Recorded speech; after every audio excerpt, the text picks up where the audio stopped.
ओम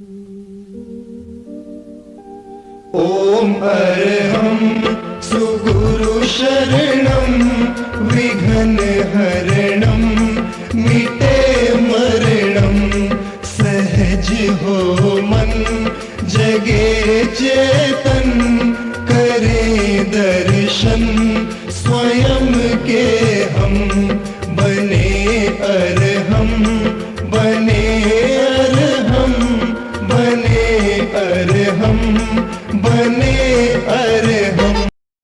सभी को जय जिनेंद्र। मैं आनंदमल सेठिया एमपी के फिटनेस क्लासेस की तरफ से आप सभी का हार्दिक स्वागत करता हूं, अभिनंदन करता हूं। आज का हमारा विषय है Ayurvedic health solutions for senior citizens. वरिष्ठ नागरिकों की स्वास्थ्य संबंधित समस्याओं का समाधान आयुर्वेद द्वारा कैसे मिल सकता है, इस विषय पर हमारा मार्गदर्शन करने के लिए आज हमारे साथ नागपुर के विभिन्न आयुर्वेदिक कॉलेज से डॉक्टर वैशाली जी खांडेकर, डॉक्टर संगीता जी गुप्ता, डॉक्टर गौतम जी जोंगड़ और डॉक्टर सुमिता जी जोंगड़ हमारे साथ जुड़ी हुई है। वरिष्ठ नागरिकों की स्वास्थ्य की समस्याओं को लेकर हमें बहुत सी बातें बताएंगे, हमारा मार्गदर्शन करेंगे और वृद्धावस्था में जो विशेष बीमारियां देखने में आती है उनका इलाज आयुर्वेद द्वारा कैसे हो सकता है, इस बारे में भी हमें जानकारी प्राप्त होगी। तो मैं ज्यादा समय ना लेते हुए डॉक्टर वैशाली जी खांडेकर से निवेदन करना चाहूंगा और आज का सेशन प्रारंभ करें। मैं अब मंच डॉक्टर वैशाली जी को समर्पित करता हूँ। ओम मेरा सादर प्रणाम।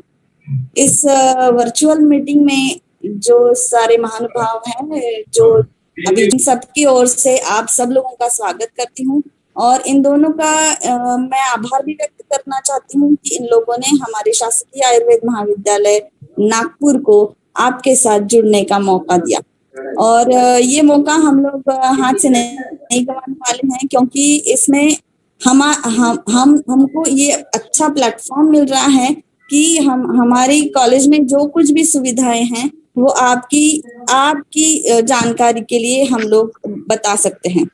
मतलब अपना लाइफस्टाइल क्या होना चाहिए। अब हम लोग जो है वो बीमारी के चपेट में ना आए, इसलिए क्या करना चाहिए, अपनी लाइफस्टाइल कैसे रहनी चाहिए, अपना आहार कैसा रहना चाहिए, हम लोग एक्सरसाइज क्या करते रहना चाहिए, इन सभी बातों का ध्यान हमारी कॉलेज जो है शासकीय आयुर्वेद महाविद्यालय और रुग्णालय, इसमें एक वृद्ध रोग ओपीडी चलती है और वृद्ध रोग ओपीडी में ये सब चीजें हम लोग बताते हैं। और हमारे यहाँ एक स्वास्थ्य रक्षण ओपीडी भी है, मतलब कि यदि आपको कोई भी बीमारी भी हो जाए, मतलब कि डायबिटीज है, हाइपरटेंशन है, हाइपोथायराइडिज्म है, स्किन डिसऑर्डर है, एसिडिटी, कुछ भी बीमारी यदि है तो इसके साथ आपकी लाइफस्टाइल कैसी हो, आपने खान पान क्या रखना चाहिए, आपने एक्सरसाइज कैसी करनी चाहिए, आपने योगा क्या करना चाहिए, इस सभी का मार्गदर्शन हमारे यहाँ होता है।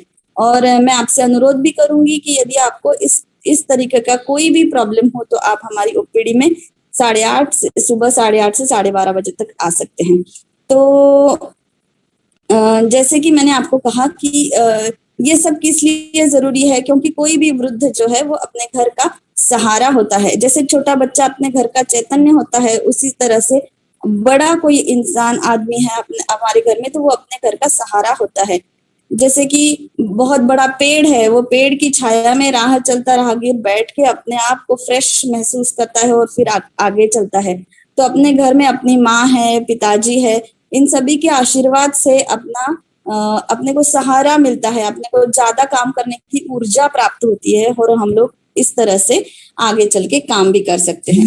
मोटो है तो बिल्कुल कोई भी इस बात से सहमत है कि सम्माननीय ज्येष्ठों का सम्मान बिल्कुल होना ही चाहिए, क्योंकि उनके पास अनुभव है। अनुभव ये बहुत बड़ी चीज होती है, ये इंसान को सिखा देता है जीवन कैसे जीना है है ना। तो ये अनुभव ऐसे ही पैसे देकर नहीं आता किसी को, ये अनुभव अपने आप में होना चाहिए। और अनुभव की गठरी जो है वो सिर्फ ज्येष्ठ लोगों के पास ही होती है। तो ज्येष्ठों का सम्मान बिल्कुल होना ही चाहिए। और शासकीय आयुर्वेद महाविद्यालय आपके साथ हमेशा रहेगा। आपको जिस तरीके की सपोर्ट की जरूरत है, जिस तरीके की आपको मदद की जरूरत है, जहां भी हम लोग चाहे, आप लोग चाहे, आप हमारी मदद ले सकते हैं और हम हमेशा तैयार है उसके लिए। तो मैं आगे मैं डॉक्टर गौतम जोगड़ सर से आप अनुरोध करूंगी कि वो उनका जो विषय है आज दिया हुआ है, तो एसिडिटी है, एसिडिटी इस विषय पे वो आप सब लोगों के साथ चर्चा करेंगे। डॉक्टर गौतम जोगड़ ये पंचकर्म विशेषज्ञ है और ये कुट्टी बोरी के आयुर्वेद कॉलेज में प्रोफेसर भी है। इनका क्लिनिक भी है जो नंदनवन रोड जो है वहां पे इनका पार्श्वनाथ क्लिनिक भी है। वहाँ बहुत सारे बीमारियों का, मतलब ज्येष्ठ भी है और सभी लोगों की बीमारियों का इलाज होता है पंचकर्म के माध्यम से। तो मैं डॉक्टर गौतम जोगड़ को आमंत्रित करूंगी कि उन्होंने उनका जो विषय है वो अभी प्रतिपादित करें। Doctor Gautam jugaad sir. Thank you very much doctor Rushali Khandekar madam. MP की फिटनेस कल्याणक योग केंद्र सूरत एवं गवर्नमेंट आयुर्वेद कॉलेज नागपुर इनके द्वारा आयोजित इस वेबिनार में आप सभी श्रोताओं का स्वागत है। मुझे जो विषय दिया गया है आनंदमल जी द्वारा, वो विषय है एसिडिटी, गैसेस और इसके रेमेडीज। तो ये बीमारी तो ऐसी है कि केवल वृद्ध लोगों को होती ऐसी नहीं है, बल्कि छोटे बच्चे से लेकर वृद्ध लोगों को सबको ये बीमारी प्रायः देखी जाती है। और देखने में ये दोनों बीमारियां वैसे तो काफी मामूली लगती है, लेकिन इस बीमारी की वजह से आयुर्वेद में कहा गया है कि बहुत बड़ी बड़ी डिसीजेस अपने को होती है। इसके जो उपद्रव या कॉम्प्लिकेशन जब हम देखते हैं तो इसमें बहुत ज्यादा सीवियर, इवन हार्ट डिसीज तक के पेशेंट इससे सफर करते हैं एसिडिटी और गैसेस की वजह से। तो इस वेबिनार में हम देखेंगे इसके क्या कारण है, इससे हम कैसे बच सकते हैं और इसका परमानेंट सॉल्यूशन कैसे देखा जा सकता है। तो सबसे पहले हम देखेंगे कि ये एसिडिटी के क्या कारण होते हैं। जैसे कि आयुर्वेद में कहा गया है कि रोगा सर्वे अपि मंदेग्नो, यानी सभी बीमारियों के जड़ हमारी अग्नि होती है। यानी हमारे शरीर का डाइजेशन अगर ठीक है तो सब कुछ ठीक होता है, वरना हमें काफी बीमारियों का सामना करना पड़ता है। इसमें सबसे पहले आयुर्वेद में कहा गया है कि अध्यशन, यानी अगर अपना खाना हुआ हो और भूख ना लगे फिर भी हम अगर रिपीट दूसरी बार खाना खा लेते हैं तो उसको बोलते हैं अध्यशन। तो इसके वजह से हमारी अग्नि हैम्पर होती है और उससे अजीर्ण होके फर्दर हमें एसिडिटी होती है। उसके बाद दूसरा कारण बताया विरुद्धाहार, यानी दो चीजें जो साथ में नहीं खाना चाहिए वो अगर हम साथ में खा लेते हैं तो उससे भी अम्ल पित्त होता है। उसके बाद है अजीर्ण, यानी हमारा पेट भरा हुआ हो और फिर भी कुछ अच्छी टेस्टी चीज सामने आती है तो हम उसको खा लेते हैं, फिर हमको अजीर्ण होता है। और जब ये बार बार अजीर्ण होता है तो उसका रूपांतर हमारे अम्ल पित्त में होता है। उसके बाद जिन लोगों को ड्यूटी की वजह से बोलो या कुछ अन्य कारणवश रात को जागना पड़ता है, उनके शरीर में पित्त काफी बढ़ जाता है, तो उनको भी अम्ल पित्त की बीमारी होती है। उसके बाद दिवासौप, यानी दिन में सोना। कुछ लोगों को खाना खाने के बाद तुरंत बाद सोने की आदत होती है, तो ये आयुर्वेद में बहुत से डिसीज का एक कारण बताया हुआ है। तो खाना खाने के बाद कम से कम 2.5 से 3 घंटे तक नहीं सोना है। खास करके वृद्ध लोगों ने तो बिल्कुल नहीं सोना है, क्योंकि इसकी वजह से शरीर में काफी बीमारियां होती है। कोलेस्ट्रॉल बढ़ने का भी कारण एक दिवासौप बोला गया है। उसके बाद अहितकर आहार, स्पाइसी, यानी बहुत ज्यादा मसाले वाली चीजें खाते हैं तो उससे भी एसिडिटी होती है। उसके बाद फर्मेंटेड फूड, यानी इडली डोसा ऐसे जो पदार्थ होते हैं ये 15 दिन में 10 दिन में एक बार खाने के होते हैं। अगर हमारे ये खाने के अंदर या ब्रेकफास्ट के अंदर ये रोज रोज आते हैं तो इसकी वजह से भी हमें एसिडिटी होती है। उसके बाद अत्याम्बुपान, ये बहुत एक इंपॉर्टेंट चीज है। हम अक्सर कई यूट्यूब पे देखते हैं या फिर कई पढ़ते हैं कि बहुत ज्यादा पानी पीना शरीर के लिए अच्छा होता है, लेकिन आयुर्वेद में बोला गया है कि ज्यादा पानी पीने की वजह से अजीर्ण होता है और उसके वजह से अम्ल पित्त भी हो सकता है। इवन हम देखते हैं कि स्टोन के पेशेंट को एडवाइस किया जाता है कि ज्यादा पानी पियो, लेकिन ये जो कफाशमरी होती है शरीर के अंदर, कफाशमरी जो होती है वो ज्यादा पानी पीने की वजह से होती है। तो आप ये खास करके सभी लोगों में गलतफहमी दूर कर लेना चाहिए कि ज्यादा पानी पीना सेहत के लिए अच्छा होता है। अपना शरीर डिमांड करता है, यानी अपने को तृष्णा अगर लगती है, प्यास लगती है तो उतना ही पानी पीना है, ग्लास को मुंह लगा के पानी पीना है, जिससे उसके बाद मानस भाव यानी स्ट्रेस एक बहुत बड़ी चीज है। स्ट्रेस की वजह से हमारा क्या होता है कि खाने के अंदर जो डाइजेस्टिव जूसेस चाहिए होते हैं वो आते नहीं है, और उसके वजह से अजीर्ण हमें होता है। तो जब हम खाना खाते हैं तो सामने टीवी नहीं होना चाहिए, पूरा मन लगा के खाना चाहिए, तन मना भुंजित आयुर्वेद में बोला गया है। तो अगर ये प्रॉपरली हमारा मानस भाव अगर खाने के अंदर है, हमारे मम्मी ने या हमारे बीवी ने हमारे लिए खाना बनाया है, तो उसको आनंद लेके खाना चाहिए, बल्कि टीवी का आनंद लेके नहीं खाना है। अगर भोजन में आनंद लेके खाते हैं तो आपको अजीर्ण भी नहीं होगा, ना कॉन्स्टिपेशन होगा और ना एसिडिटी होगी। उसके बाद आजकल देखते हैं कि कोई भी दर्द, छोटा मोटा दर्द होता है तो हम तुरंत पेन किलर्स ले लेते हैं, या फिर कुछ इन्फेक्शन होता है तो एंटीबायोटिक्स ले लेते हैं। बहुत से बार इस सब की जरूरत नहीं होती है, लेकिन हम फिर भी इसको अननेसेसरीली सेल्फ मेडिकेशन के तौर पे या फिर काउंटर मेडिकेशन के तौर पे लेते हैं, तो इन लोगों में भी एसिडिटी ज्यादा होती है। उसके बाद कुछ लोगों को जॉब की वजह से, कोई शिफ्ट ड्यूटी वाले होते हैं जिनके उनके 3 शिफ्ट में काम होते हैं, तो ऐसे लोगों को भी एसिडिटी होती है। तो इन लोगों को एसिडिटी तो होती है, लेकिन इसके बचने के भी उपाय होते हैं। तो ये जो कारण बताए गए अभी तक, इन कारणों से अगर हम बचते हैं तो हमको एसिडिटी से छुटकारा मिल सकता है।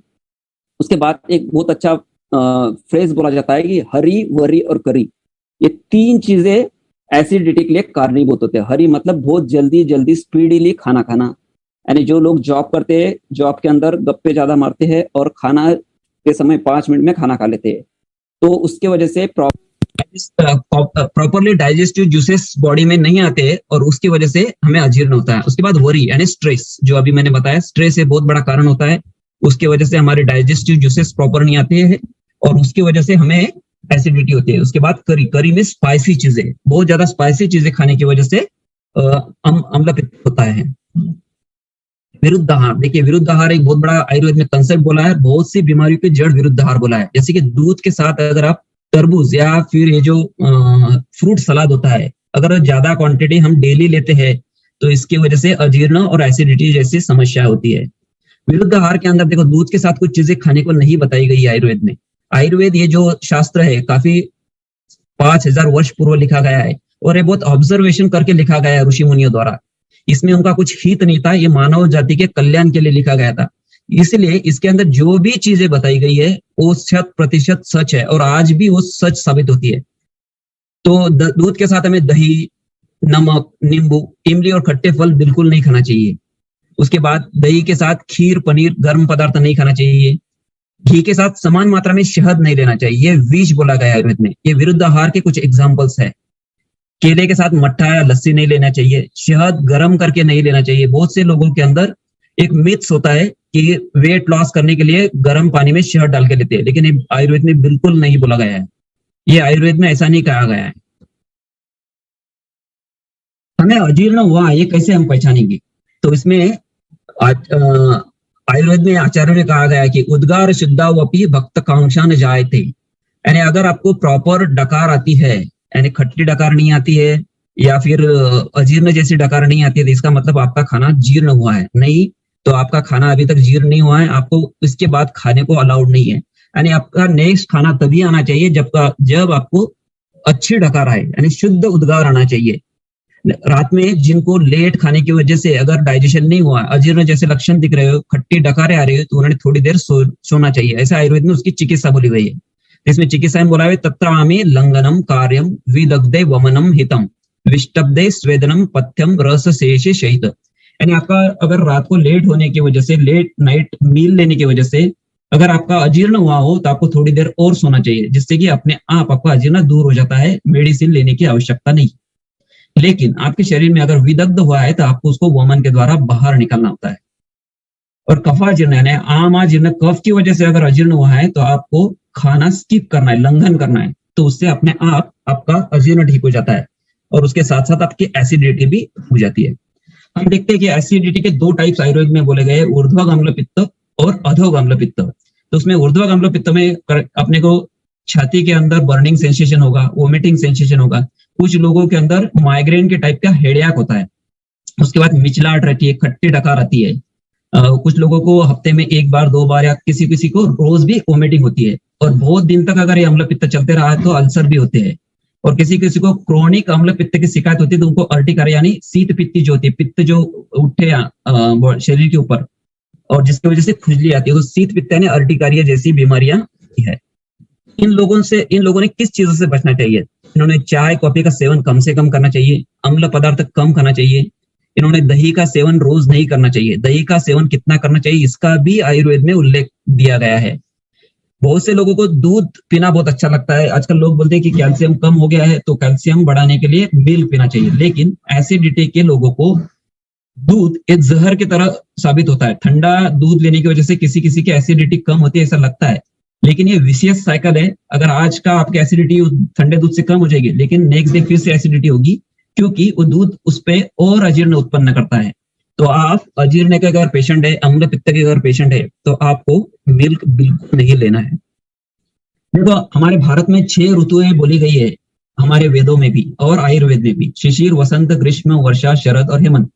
इसमें के 3 ऋतु यानी 6 महीने साल के ऐसे होते हैं जब हमारा अग्नि काफी मंद होता है, यानी डाइजेशन की पावर कम हो जाती है। इसलिए इन ऋतुओं में खाने हमें चेंज करना चाहिए। अब यहाँ विषय बहुत बड़ा हो जाएगा, इसलिए मैं उस डिटेल में नहीं जाऊंगा कि क्या क्या खाना चाहिए, लेकिन अग्नि अगर आपका कम है तो आपको कम खाना है, ये बात आपको ध्यान में रखना चाहिए। जल पीने के अयोग्य रोगी, यानी आयुर्वेद में बोला गया है कि स्वस्थ व्यक्ति ने पिबेत स्वस्थो अपि च अल्पशः, यानी स्वस्थ व्यक्ति ने भी थोड़ा ही पानी पीना है, यानी घुट घुट पानी पीना है। और कुछ ऐसी बीमारियां जैसे कि ग्रहणी यानी आईबीएस जैसी बीमारियां, या फिर पांडु है, अतिसार है, अर्श यानी पाइल्स जैसी बीमारियां है, या फिर आपको आमो आता है यानी जोड़ों का दर्द वाला अगर बीमारी है, तो इन लोगों ने पानी कम पीना है। वैसे ही अम्ल पित्त के अंदर भी बोला गया है। स्टैंडर्ड टाइम फॉर ब्रेकफास्ट, आजकल हम देखते हैं एक देखा जाता है कि सुबह का ब्रेकफास्ट होना चाहिए, फिर दोपहर का लंच और डिनर, इस तरीके का खाना पीना होता है। लेकिन ब्रेकफास्ट किसको अलाउड है? तो जो सबसे पहले यानी ब्राह्म मुहूर्त पे उठता हो और जिन्होंने कुछ स्ट्रेचिंग एक्सरसाइज किए हुई हो, तो उन्होंने ब्रेकफास्ट 8 बजे तक लिया तो चलता है। लेकिन लोग आजकल 8-9 बजे उठते हैं और फिर उठते से तुरंत ब्रेकफास्ट करते हैं, क्योंकि इनका डाइजेशन प्रॉपर होता नहीं है और फिर नेक्स्ट खाने का टाइम भी नहीं होता, तो उस टाइम खाना भी खा लेते। तो ऐसे लोगों को अजीर्ण होने ही वाला है, और क्रोनिक अजीर्ण अम्ल पित्त के अंदर लीड करता है। तो इन लोगों ने बिल्कुल अलाउ नहीं करना चाहिए ब्रेकफास्ट को, इन्होंने डायरेक्ट हेवी मील ले लेना चाहिए 10, 10:30 या 11 बजे तक। और avoid raw foods, uncooked sprouts daily खाने की चीज नहीं है, इसको आप ध्यान में रखिए। Juices in the morning, these are the foods which pacify the surge of gastric and intestinal enzymes, ये हमारे एंजाइम्स को खत्म कर देते हैं। इसलिए कच्चा बहुत ज्यादा आपको सुबह सुबह नहीं खाना है, ना ही fruit juices in the morning लेना है। आयुर्वेद में अजीर्ण होने के भी अलग अलग टाइप्स बोले हैं, उसमें अमाजीर्ण क्या है, विदग्ध अजीर्ण क्या है, विस्तब्ध अजीर्ण क्या है, तो इसके अलग अलग सिम्टम्स होते हैं और उसकी चिकित्सा भी अलग अलग होती है। लोग कुछ यूट्यूब पे पढ़ के, यूट्यूब पे सुन के या किसी लेक्चर को सुन के वो ट्रीटमेंट घर पे करने की कोशिश करते हैं। तो एक आपका वैद्य ही आपको अच्छे से जांच करके बता सकता है कि आपको किस टाइप का अजीर्ण हुआ है, यानी वात की वजह से हुआ है, कफ की वजह से हुआ है, या पित्त की वजह से। अगर पित्त की वजह से हुआ है तो आपको स्टमक वॉश करना पड़ेगा, जल धोती करना पड़ेगा, या वमन या विरेचन जैसे पंचकर्म आपको करना पड़ेंगे। अब इसमें हम देखेंगे कि एसिडिटी की ट्रीटमेंट क्या है। एसिडिटी की ट्रीटमेंट के अंदर आयुर्वेद में बोला गया है कि आपको जो शरीर में अगर एक्सेस पित्त अगर जमा हुआ है, आपका सिक्रेशंस प्रॉपर नहीं हो रहे, या फिर एक्सेस पित्त का सिक्रेशन हो रहा है जो अम्ल या द्रव गुण की वजह से हो रहा हो पित्त का, तो उसकी वजह से हमारा खाने में शुक्तत्व प्राप्त होता है, यानी फर्मेंटेड फूड तैयार हो जाता है खाना खाने के बाद, और उससे एसिडिटी होती है। तो ऐसे लोगों के लिए हमारे इसमें वमन या विरेचन, ये पंचकर्म बोला है, जिससे शरीर की शुद्धि हो जाती है, एक्सेस टॉक्सिक पित्त शरीर के बाहर निकाला जाता है, और उसके वजह से उस व्यक्ति का अग्नि प्रॉपर होता है, और अग्नि एक बार प्रॉपर हो गया तो आपको अजीर्ण या अम्ल पित्त नहीं होता है। तो अम्ल पित्त के लोगों के लिए खास करके लौकी, आंवला, करेला, ये सब्जियां बहुत अच्छी रहती है। और जिनको अम्ल पित्त की शिकायत है उन लोगों ने खासकर सुबह आधा चम्मच सौंठ, 1 चम्मच आंवला और 1 चम्मच खड़ी शक्कर मिक्स करके सुबह सुबह खा लेना है, तो उन काफी लोगों को इससे फायदा मिलता है। उसके बाद ज्येष्ठ मध भी ये मधुर बोला गया आयुर्वेद में, ये भी बहुत अच्छा होता है। अम्ल पित्त के लोग गुलकंद या फिर धनिया 1 चम्मच पाउडर 1 गिलास गर्म पानी में रात भर डाल के भिगो के रखना है और सुबह खाना है। इससे यूरिन का बर्निंग सेंसेशन भी चले जाता है और एसिडिटी भी कम होती है। तो ये कुछ घरेलू उपाय है। इसके बाद आयुर्वेद में बहुत से ड्रग बोले, जैसे कि अविपत्यकर चूर्ण है, सूत शेखर रस है, कामदुदा रस है, लघु सूत शेखर रस है। ये जो दवाइयां है ये अम्ल पत्ते में बहुत उपयोगी, लेकिन आपका अम्लपित्त किस टाइप का है ये आपको आपके वैद्य के पास जाके डायग्नोस करना चाहिए, उसके बाद ही दवा लेना चाहिए। सूत सेकर रस हर पेशेंट में काम में नहीं आता है ना। प्रवाल पंचामृत हर पेशेंट में काम में नहीं आएगा। आपका अम्लपित्त जिस टाइप का उस टाइप की दवा आपको देना होता है। इसलिए एक बार आप आपके वैद्य से कंसल्ट करके बाद में ही दवाई लेना चाहिए। और अम्लपित्त हमेशा रहने वाली बीमारी नहीं है, अगर आप प्रॉपरली एक थोड़े परहेज करते हैं और कुछ दिन तक मेडिसिन लेते तो। नहीं तो लोग सालों साल एसिडिटी की रोज एक गोली खाते हैं और एसिडिटी की गोली की लेने की वजह से कई कॉम्प्लिकेशंस शरीर में होते हैं, क्योंकि कुछ गोलियां ऐसी एसिडिटी की होती है जो हमारे पित्त को पूरा ब्लॉक कर देती है, यानी पित्त का सिक्रीशन नहीं होता है, जो पित्त हमारे नॉर्मल डाइजेशन के लिए बहुत जरूरी होता है, लेकिन वो बाहर निकलता नहीं इन दवाई की वजह से। तो ये हमारे लिए बहुत हानिकारक चीज है। इसलिए इमरजेंसी में अगर आप एंटासिड लेते हैं तो ठीक है, लेकिन आपको बहुत दिनों का अम्लपित्त है तो आपको ये दवाइयां अवॉइड करनी चाहिए। फिर दूसरा बुढ़ापे में या फिर सबको ही आने वाला समस्या है वो है कॉन्स्टिपेशन। तो हम देखेंगे कि कॉन्स्टिपेशन के क्या क्या कारण है। तो आयुर्वेद में ज्यादातर तो सबसे पहले बोला गया कि अग्निमांद्य, अगर आपका डाइजेशन प्रॉपर नहीं है तो आपका मल प्रॉपर बाहर नहीं निकलता है और उससे इंडाइजेशन होता है और उससे कब्ज की शिकायत होती है। या फिर ऐसा भी कहा जाता है लो फाइबर यानी रेशेदार सब्जियां अगर हमारे खाने में कम है तो उसकी वजह से भी हमें कॉन्स्टिपेशन होता है। बुढ़ापे में अक्सर यह देखा जाता है कि वात का प्रकोप होता है, या फिर यंग एज में भी जिनके शरीर में वात का प्रकोप हो गया है उनका मल रूखा हो जाता है, इसकी वजह से वो बाहर नहीं निकलता है और फिर ऐसे लोगों को कॉन्स्टिपेशन होता है और कॉन्स्टिपेशन की वजह से काफी बीमारी होती है। कई तो कॉन्स्टिपेशन पेशेंट ऐसे होते हैं कि जैसे कि उनको अभी थोड़ी देर में हार्ट अटैक आ सकता है, इतना सीवियर पेन कॉन्स्टिपेशन की वजह से होता है। कई डिप्रेशन के पेशेंट मैंने ऐसे देखे हैं, जो हमने कई पेशेंट ऐसे ठीक किए तो जो सिर्फ कॉन्स्टिपेशन की वजह से डिप्रेशन में गए तो, और उनका कॉन्स्टिपेशन अगर ठीक हो गया तो पूरी तरह से ठीक हो जाते हैं। तो इतना सीवियर डिसीज ये है जैसे कि जबकि हम इसको बहुत माइनर मानते हैं। तो बुढ़ापे में अक्सर देखा जाता है कि शरीर में वात का प्रकोप होता है। तो बुढ़ापे में के अंदर अगर आपको कॉन्स्टिपेशन होता है तो आपको खाने के अंदर आधा चम्मच सेंधा नमक और 1 चम्मच घी मिक्स करके खाने की शुरुआत में खाना है। तो इससे क्या होगा कि आपका इंटेस्टाइन प्रॉपर ल्यूब्रिकेट होगा और आपका जो मल है, जो वात प्रकोप हुआ है वो कम हो जाएगा और मल प्रॉपरली बाहर निकल जाता है। उसके बाद जो लोग बहुत ज्यादा पिष्ट में यानी ब्रेड वाली चीजें है वो खाते हैं तो उनको भी कॉन्स्टिपेशन होता है। या फिर एक्सरसाइज बिल्कुल भी घूमना नहीं होता है, सेडेंटरी लाइफस्टाइल होती है, एक जगह बैठे रहते हैं, इन लोगों को भी कॉन्स्टिपेशन होता है। इस कॉन्स्टिपेशन का सोल्यूशन क्या है? तो यहाँ पे एक आंकड़ा आपको दिख रहा होगा 32। बहुत से लोगों को ये पता नहीं होगा तो मैं आज आपको बता देता हूं कि आप जो खाना खाते हैं, एक कौवा जो आप लेते हैं, एक ग्रास जो लेते हैं, तो उसको कम से कम 32 बार चबाना चाहिए। इतना चबा के स्लोली खाना खाना चाहिए। इसलिए बोला है कि तन मना भुंजित खाना इसलिए आयुर्वेद में बोला गया है। तो अगर आप 32 बार खाना चबा के खाते हैं तो आपका ना कोलेस्ट्रॉल बढ़ेगा, आपका इसके अंदर वेट लॉस भी हो सकता है, अम्लपित्त भी दूर हो सकता है और आपकी कब्ज की शिकायत भी दूर हो सकती है।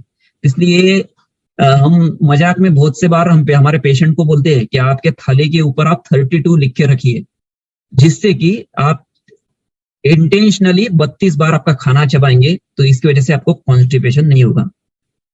इसके अंदर कुछ घरेलू उपाय मैं आपको बताना चाहूंगा कॉन्स्टिपेशन के लिए क्या क्या है।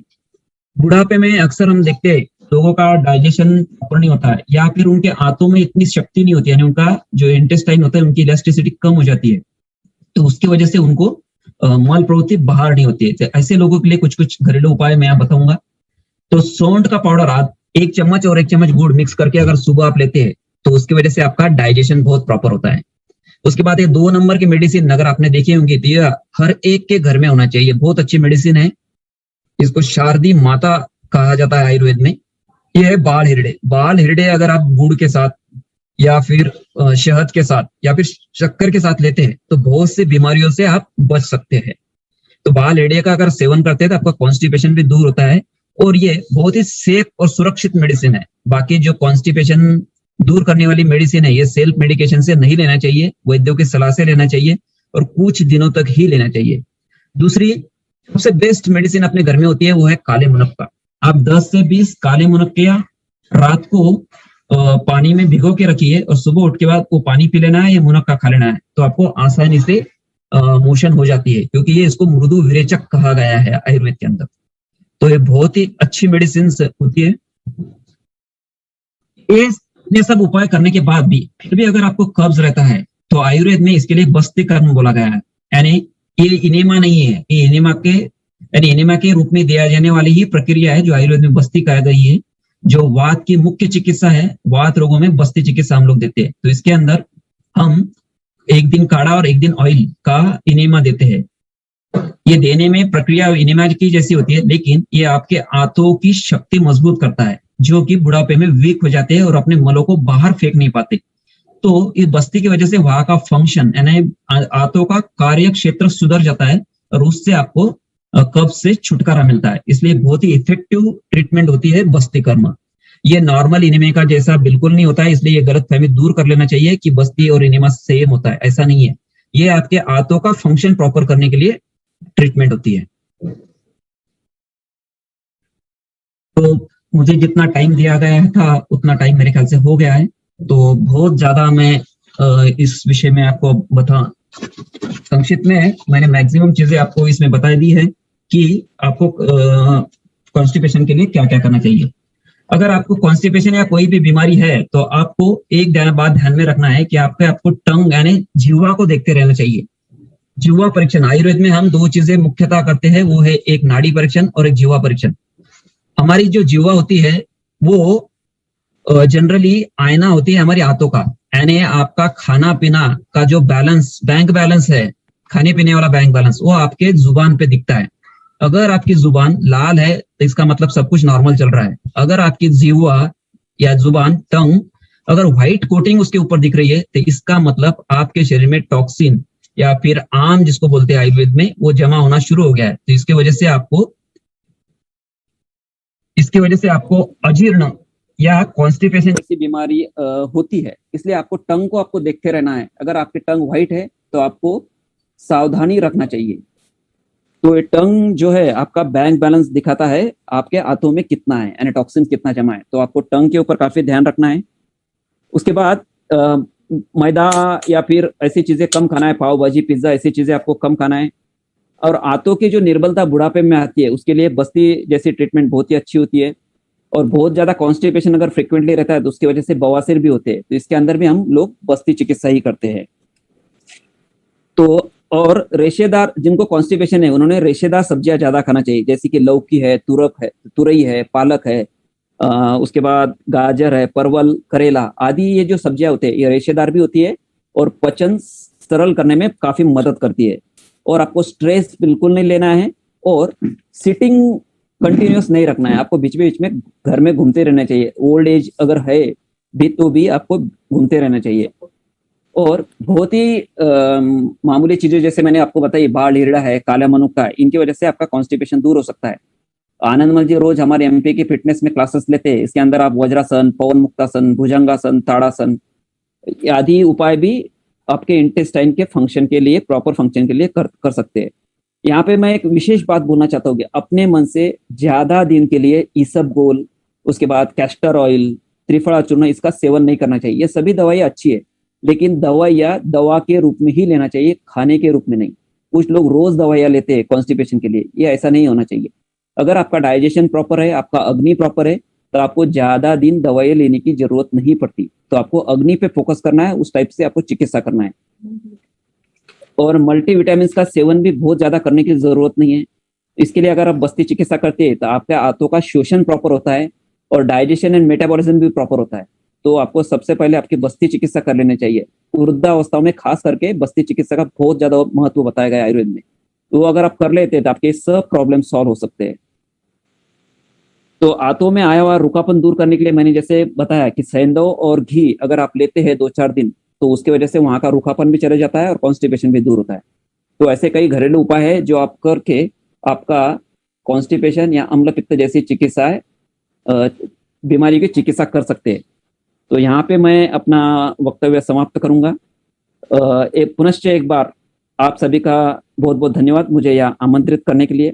अगर कुछ क्वेश्चन आंसर होंगे तो हम शायद नेक्स्ट सेशन में लेंगे। इसके बाद शायद कोई next doctor Sangeeta Gupta madam का स्पीच होगा। मैं माइक हैंड ओवर करता हूँ doctor Rushali Khandekar ji. Thank you so much. ऐसा कहा जाता है कि sound mind in a sound body. तो साउंड माइंड तो है आपके पास, पर साउंड बॉडी यदि नहीं है तो साउंड माइंड हो नहीं सकता। इसलिए साउंड बॉडी के लिए क्या करना चाहिए, स्वास्थ्य के लिए क्या करना चाहिए, जोगर सर ने आपको बहुत अच्छे तरीके से बताया है। क्योंकि एसिडिटी ऐसा सवाल है जो हमेशा हर दिन होता रहता है, बहुत सारे लोगों को होता है, पर ये रोजमर्रा की बात नहीं होनी चाहिए।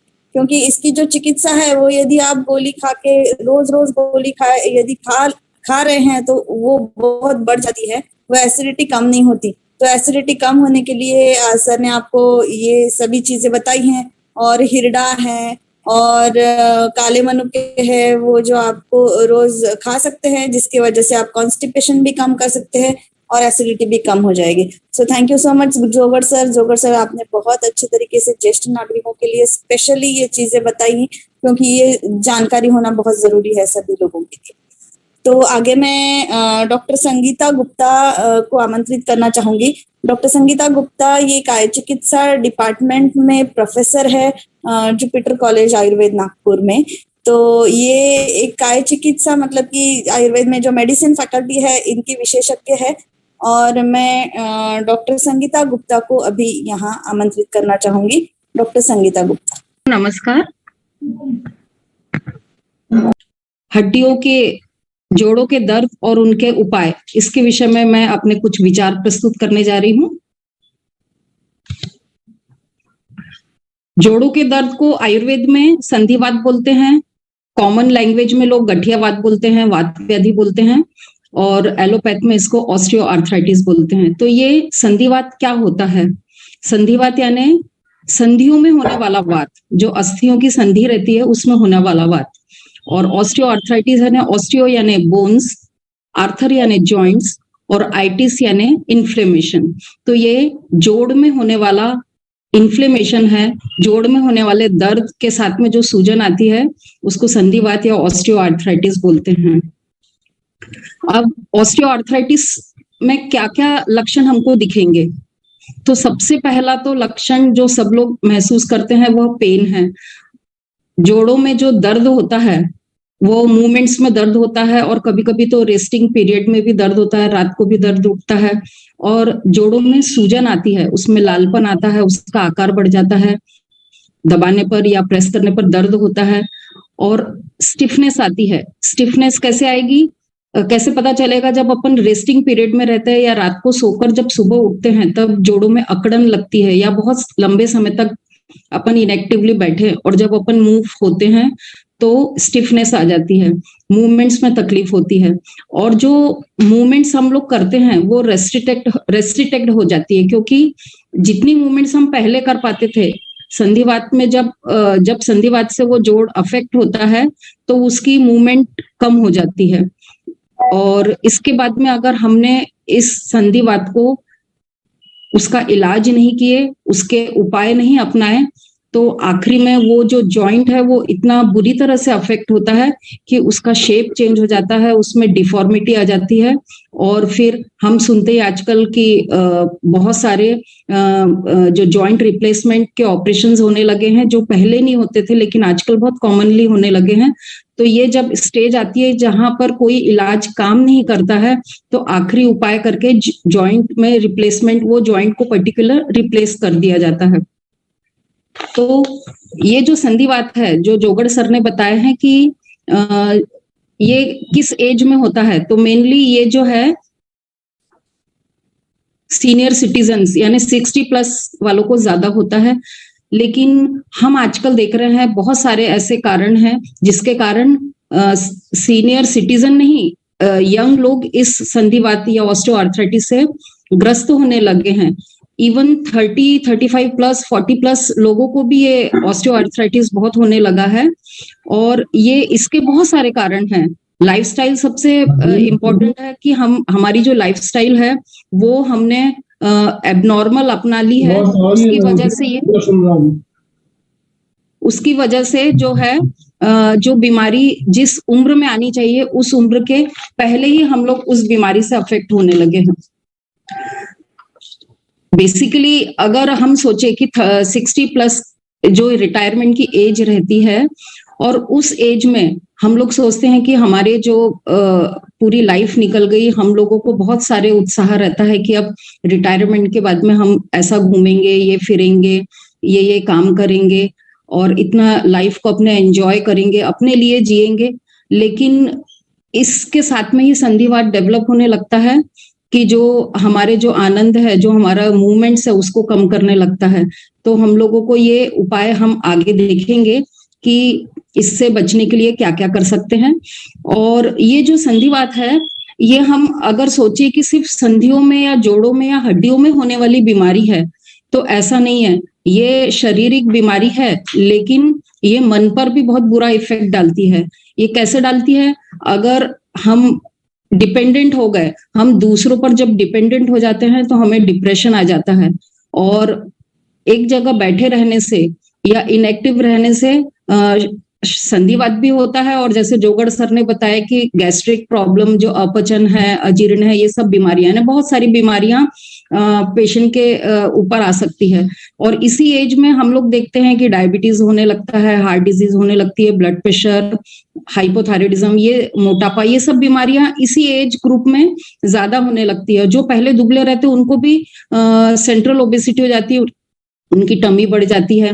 तो इस समय अगर हम डॉक्टर के पास जाते हैं आर्थराइटिस को लेकर या कोई भी प्रॉब्लम को लेकर, किसी भी डॉक्टर के पास जाएंगे तो वो ये बोलेगा कि एक्सरसाइज ज्यादा करो, वॉक ज्यादा करो। लेकिन वॉक करने के लिए संधिवात अपने को यानी संधिवात की वजह से अपन अच्छे से वॉक नहीं कर पाते, एक्सरसाइज नहीं कर पाते। तो हम ये देखते हैं कि दोनों भी बीमारियां एक दूसरे को बढ़ाने का काम करती है। वॉक नहीं करेंगे, इनएक्टिव रहेंगे तो डायबिटीज बढ़ जाएगी, हार्ट डिजीज बढ़ जाएगी, और हार्ट डिजीज और डायबिटीज वगैरह बढ़ती है तो संधिवात बढ़ जाता है। तो संधिवात को कंट्रोल रखना और हम इफेक्ट यानी कंटिन्यूअस मूवमेंट्स में कैसे रहेंगे, इसके लिए हम आगे अपने उपायों पर चर्चा करेंगे। बहुत सारे टाइप के आर्थराइटिस होते हैं, बहुत सारे करीब करीब 15 से 20 टाइप से या उससे भी ज्यादा आर्थराइटिस होते हैं। लेकिन मेनली हम देखते हैं कि एक एज के बाद में होने वाला ऑस्टियो आर्थराइटिस, और उसके बाद में हम देखेंगे रूमेटॉइड आर्थराइटिस होता है, जो आमवात बोलते हैं, और पोस्ट ट्रॉमेटिक आर्थराइटिस होता है। अगर बचपन में भी या यंग एज में भी कोई चोट लगती है या कहीं कोई हड्डी में या जॉइंट में फ्रैक्चर होता है, और जब हमको 60 प्लस की एज में जब संधिवात डेवलप होता है, तो सबसे पहले उस जोड़ या उस हड्डी में ही संधिवात का आगमन होता है। तो ये भी एक कारण है कि पहले कहीं पास्ट ट्रॉमा हुआ हो या कोई फ्रैक्चर वगैरह हुआ हो, तो वहां संधिवात डेवलप होता है।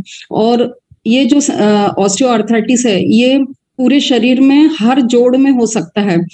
सारे शरीर के जो जोड़ है, हमारी बहुत सारी हड्डियां हैं और बहुत सारे जॉइंट्स हैं हमारे शरीर में, तो सभी जॉइंट्स में ये ऑस्टियोआर्थराइटिस डेवलप हो सकता है। लेकिन मोस्टली वेट बेयरिंग जो जॉइंट्स है, जो हमारे शरीर का भार वहन करते हैं, जो जॉइंट्स, जैसे घुटना हो गया या एंकल हो गए या हिप जॉइंट हो गया, इसमें ऑस्टियोआर्थराइटिस सबसे ज्यादा डेवलप होता है। तो अलग अलग जॉइंट्स में जो ऑस्टियोआर्थराइटिस होता है, उसके हिसाब से ट्रीटमेंट, उसके हिसाब से एक्सरसाइजेस कैसे रहती है, हम आगे इसके ऊपर चर्चा करेंगे। अब ऑस्टियोआर्थराइटिस का कारण क्या है? तो बहुत सारे कारण हैं।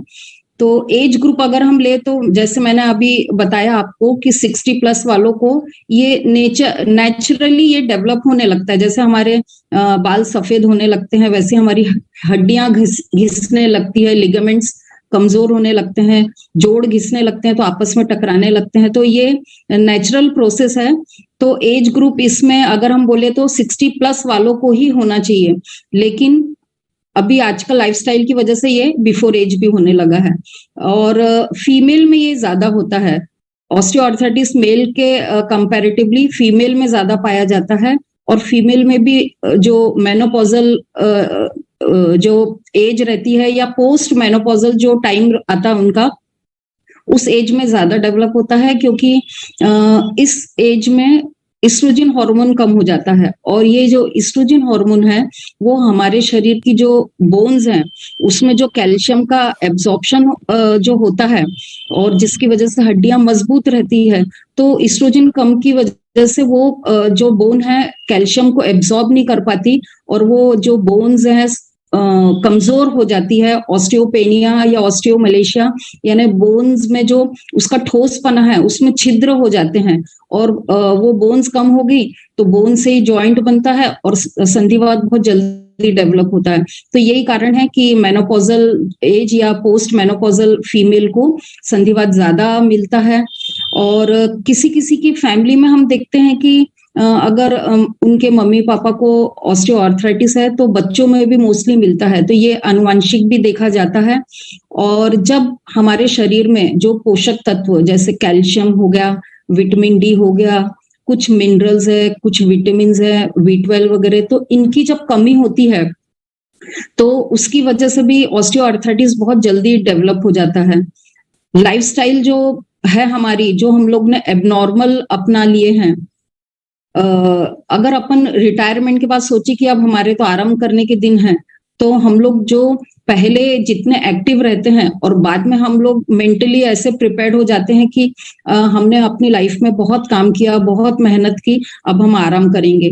और लेडीज भी जब उनके बच्चों की शादी हो जाती है, जब बहुएं वगैरह आ जाती है, तो वो सोचती कि मैंने अब आराम करने के मेरे दिन आ गए। तो ये जो दिनचर्या उनकी चेंज हो जाती है और ज्यादा सेडेंटरी लाइफ अगर आ गई तो संधिवात बहुत जल्दी डेवलप होता है।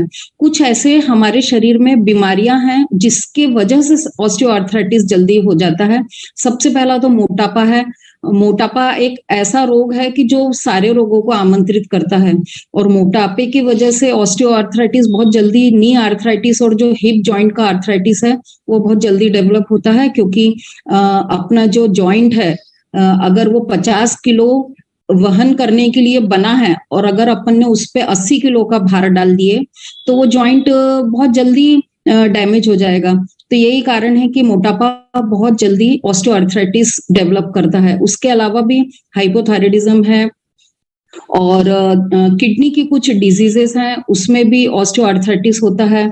और जैसे जोगड़ सर ने बताया कि डाइजेशन में अगर प्रॉब्लम है, अगर आपका डाइजेशन अच्छा नहीं है, आपकी अग्नि मंद है, तो आप जो खाओगे, जो भी मिनरल्स, विटामिन, कैल्शियम, जो भी अपन थ्रू फूड अगर अपन इंटेक कर रहे हैं, लेकिन अगर उसका एब्जॉर्प्शन अच्छा नहीं है तो वो पोषक तत्व हमारे ब्लड में एब्जॉर्ब नहीं होंगे और अपने सेल्स को वो पोषक तत्व नहीं मिलेंगे, तो इसलिए भी डेफिशिएंसी हो जाएगी और ऑस्टियोआर्थराइटिस डेवलप हो जाता है। देखेंगे कि ऑस्टियोआर्थराइटिस डेवलप कैसे होता है।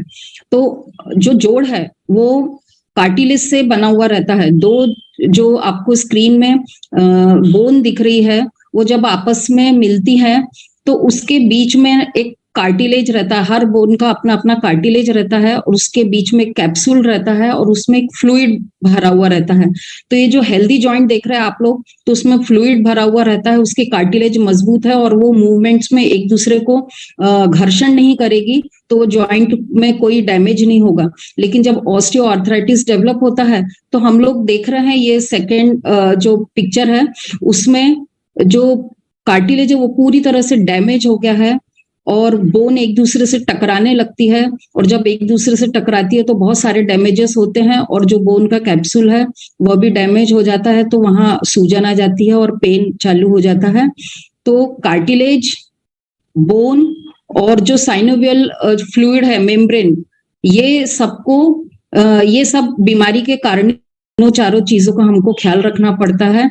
और अगर तीनों कंडीशन के बाद में अगर चौथी कंडीशन हम देखें तो जॉइंट डिफॉर्मिटी हो जाती है, जो फिर इरिवर्सिबल रहती है, वो ट्रीट है। हम लोग जो ऑस्टियोआर्थराइटिस का ट्रीटमेंट करते हैं उसमें हम लोग कुछ अंदर खाने की दवाइयां लेते हैं, कुछ लोकल जो ट्रीटमेंट है, मालिश, सिकाई वगैरह वैसे लेते हैं।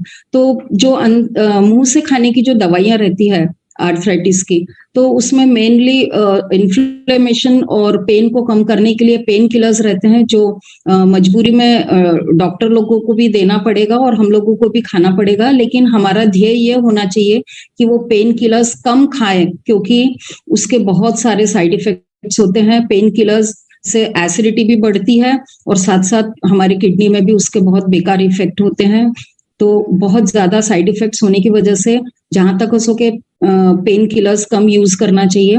लेकिन उसके अलावा जो कैल्शियम और जो विटामिन डी या जो मिनरल्स के जो सप्लीमेंट्स आते हैं वो अपन ले सकते हैं, लेकिन फिर भी बहुत लंबे समय तक कैल्शियम और विटामिन डी कई लोग डॉक्टर ने एक बार प्रिस्क्राइब कर दिया तो बहुत लंबे समय तक लेते रहते हैं, तो उससे भी बचना चाहिए, क्योंकि ज्यादा विटामिन या मिनरल्स लेने से उससे भी नए बीमारियां हो सकती है। तो ये जो आप लोगे दवाइयां तो वो किसी एक्सपर्ट की सलाह के अनुसार ही लेना।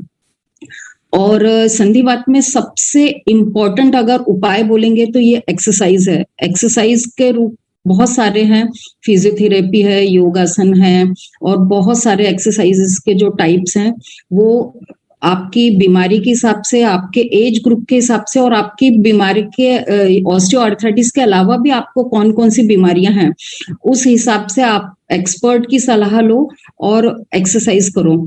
तो जो बाकी की जो लोकल ट्रीटमेंट में जो अपन मालिश करते हैं वो मालिश आप सब लोग कर सकते हैं, और हम लोग देखते भी कि हमारे सब लोगों के घर में कुछ ना कुछ ऑयल दिखता है और लोग मसाज करते हैं, सिकाई करते हैं, तो उससे उनको फायदा भी होता है। तो ये बहुत अच्छी चीज है कि मालिश और सिकाई इंसान अपने हाथ से भी कर सकता है या किसी की हेल्प भी ले सकता है। तो मालिश करने के लिए जो तेल है वो सरसों का तेल, तिल तेल या नारायण तेल या बहुत सारे मार्केट में तेल हैं वो यूज कर सकते हैं। पर्टिकुलर जो हर जोड़ है या जो मसाज की जो टेक्निक्स है वो सीख सकते हो और उस हिसाब से मसाज कर सकते हो। और उसके बाद में सिकाई बहुत फायदेमंद रहती है। सिकाई भाप की भी कर सकते हैं, हीट पैड्स वगैरह मिलते हैं या हॉट वाटर बैग, सबकी सिकाई कर सकते हैं। जिस हिसाब से अगर करते हैं आप लोग सिकाई तो उसमें कुछ चेंज अगर आपके वैद्य बताते हैं तो उस हिसाब से सिकाई कर लेना चाहिए। लेकिन एक बात का ख्याल रखना चाहिए कि मेरे क्लिनिक में कई बार ऐसे पेशेंट आते हैं कि उन्होंने बोले कि हमने तेल लगाए और उसके ऊपर सिकाई करे तो उनको जलने के जैसे फफोले आ जाते हैं, तो वो ब्लिस्टर्स आ जाते हैं। तो उसमें एक गड़बड़ी क्या होती है पेशेंट से कि कोई भी तेल लगाने के बाद में सिकाई करना ऐसा उनको लगता है, लेकिन नहीं, जो लिनिमेंट्स रहते हैं, जो ऑयल जिसमें टर्पेंटाइल ऑयल और कपूर का तेल वगैरह और नीलगिरी का तेल, ये सब जो तेज गंध वाले जो अपने को अलग समझ में आते हैं और जो इरिटेंट होते हैं, ये जो ऑयल है या लिनिमेंट है या जेल है या ऑइंटमेंट आती है बहुत सारी, वो सब यूज कर सकते हैं। लेकिन उसके बाद में गर्म सिकाई नहीं करना कभी, नहीं तो और नुकसान हो जाता है। तो तेल जो मैंने बताई, तिल तेल या साधारण जो मालिश के तेल, उसके बाद सिकाई कर सकते हैं। लेकिन अगर लिनिमेंट लगाना है या तेज वाले जो तेल है, वोलेटाइल ऑयल जिसमें रहते हैं, अगर उसको यूज करना है तो आप पहले सिकाई कर लेना और उसके थोड़ी देर बाद में जब नॉर्मल टेम्परेचर हो जाए तब ये लिनिमेंट यूज कर सकते हैं, जो पेन को जल्दी कम करती है और पेशेंट को रिलीफ देती है। तो उसको यूज करने से कोई नुकसान भी नहीं है। और कभी कभी पेशेंट कंफ्यूज होते हैं कि ठंडी सिकाई करना कि गर्म सिकाई करना। तो ऑस्टियोआर्थराइटिस में गर्म सिकाई करना चाहिए, लेकिन ठंडी सिकाई उस कंडीशन में कर सकते हैं जब शोथ यानी सूजन बहुत ज्यादा हो और बहुत लालपन लिए हुए बहुत ज्यादा सूजन हो, या कोई चोट लगी उसके बाद में ब्लड क्लॉट हो जाता वाली सूजन है, तो आप ठंडी सिकाई कर सकते हैं। अदरवाइज गर्म सिकाई फायदेमंद रहती है। एक्सरसाइज जो मैंने बताई हूँ कि वैसे मेरे को इसके बारे में ज्यादा बोलने की इसलिए जरूरत नहीं है, क्योंकि जो एमपी के क्लासेस करते हैं उनको पूरा डिटेल में मालूम रहता है कि किस टाइप की एक्सरसाइज करना, कैसे आसन करना और किस किस बीमारी में करना। बहुत सारे जो नी ऑस्टियोआर्थराइटिस है उसमें बहुत सारे आसन अपन जिसमें घुटना बहुत ज्यादा मुड़ता है, बहुत ज्यादा एंगल से मुड़ता है, या फिर ऐसी एक्सरसाइज जिसमें घुटने पे वजन पड़ता है, वैसी अवॉइड करना चाहिए। जो जुम्बा वगैरह कर लेते हैं या दूसरी एक्सरसाइज कर लेते हैं या जॉगिंग कर लेते हैं, रनिंग भी अवॉइड करना पड़ता है, तो वो नहीं करना चाहिए। सिंपल वॉकिंग, ब्रिस्क वॉक बहुत अच्छी रहती है, उससे कोई नुकसान नहीं है। और स्टैटिक जो साइकिल है, जो घर में हमारी एक्सरसाइज की साइकिल है, वो उसमें साइकिलिंग करने से घुटने की बहुत अच्छी एक्सरसाइज होती है। वो साइकिल में एक ख्याल रखना चाहिए, अगर उसमें गियर है तो वो उसका गियर 0 पे डाल के फिर साइकिलिंग करना चाहिए। ये 2 चीज का ख्याल रखना चाहिए। और मोस्टली जिनको कमर दर्द होता है उनको भी बहुत सारे आसन नहीं करना चाहिए। वो कहाँ नहीं करना चाहिए, कौन से आसन, ये आप लोग क्लासेस में या डॉक्टर से पूछ सकते हैं। लेकिन कमर की दर्द में अगर मैं आसन बताऊंगी तो भुजंगासन, धनुरासन और शशांकासन ये आराम से कर सकते हैं हम लोग। इसमें कमर में जो इलास्टिसिटी है वो भी बनी रहती है, और दिन भर हम लोग जो काम करते हैं उसमें मोस्टली सामने की तरफ झुक के ही काम करते हैं, अपन पीछे झुककर कभी काम नहीं करते, तो हमेशा अपना शरीर सामने की तरफ ही बेंड होते रहता है। तो जब अपन एक्सरसाइज करते हैं तो ये पीठ की भी एक्सरसाइज करेंगे तो फायदा होता है। अब हम डाइट में देखेंगे कि कैसी डाइट लेना चाहिए। तो डाइट में सबसे पहले तो मैं ये बताऊंगी कि अगर संधिवात के साथ साथ मोटापा है तो मोटापा कम करना और मोटापा कम करने वाली डाइट लेना बहुत इंपॉर्टेंट है। अगर वजन ज्यादा है तो संधिवात कभी कम नहीं होगा।